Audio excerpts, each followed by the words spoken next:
Mr. Peter Kuznick is a professor of history and director of the Nuclear Studies Institute at American University. He is now joining us live on this broadcast. Professor Kuznick, good to see you and welcome.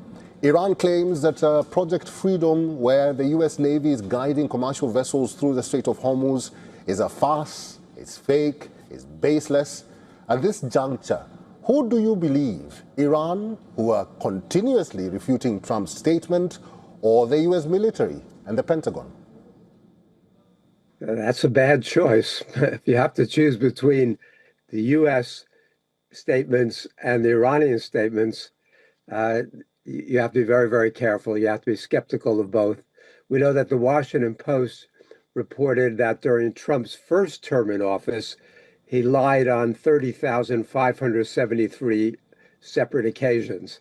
So, and then Hegseth emulates Trump in his kind of erratic statements.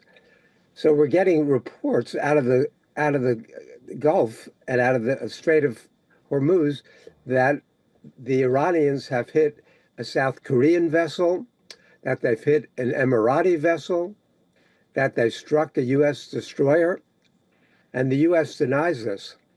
What we know is that very few ships are getting through.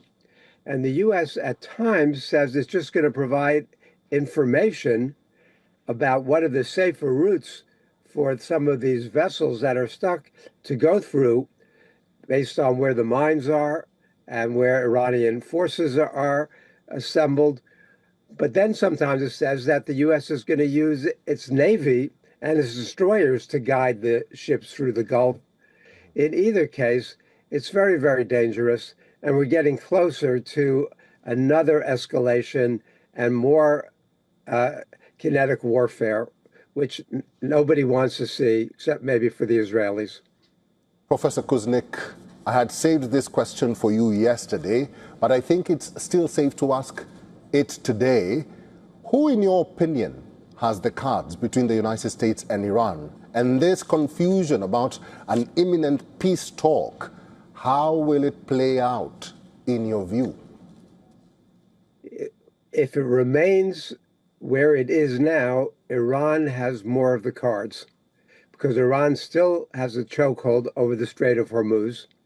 And Iran, if it chose, could strike the Israeli nuclear facility in Dimona, which would, if it succeeds, would make large parts of Israel uninhabitable for decades or longer.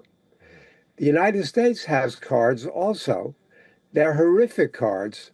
The United States has already hit all the strategic sites that it wanted to bomb inside Iran, but that has not weakened the Iranian resolve.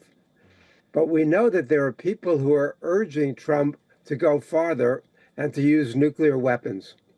And if that happens, then all bets are off. So in a sense, both sides have cards. Right now, the way it stands, Iran has the cards. Trump is trapped. The United States is in a very weak position and becoming more and more desperate.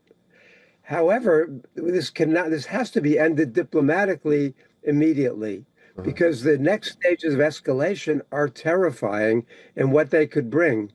Not only regional chaos and regional warfare and Iran striking all these Gulf states and U.S. bases in the region, which it's already done very effectively, but even a further escalation. We also know that the munitions on the U.S. and Israeli munitions, and especially the interceptors, are running very, very low.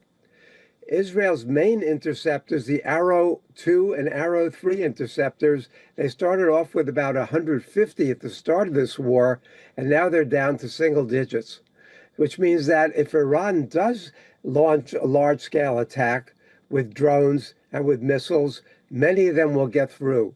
It can cause great damage in the region, and we don't want to see that, because even if it ends now, the repercussions economically throughout the globe are going to be felt for months at least, and in the United States, but especially in Africa, especially in Asia, places that really depend on the oil, the gas, the helium, the fertilizer that have gone missing for months now. Professor Kuznick, it's good to see you. We'll have to end this discussion here. Thank you for talking to us today. Thank you for having me always.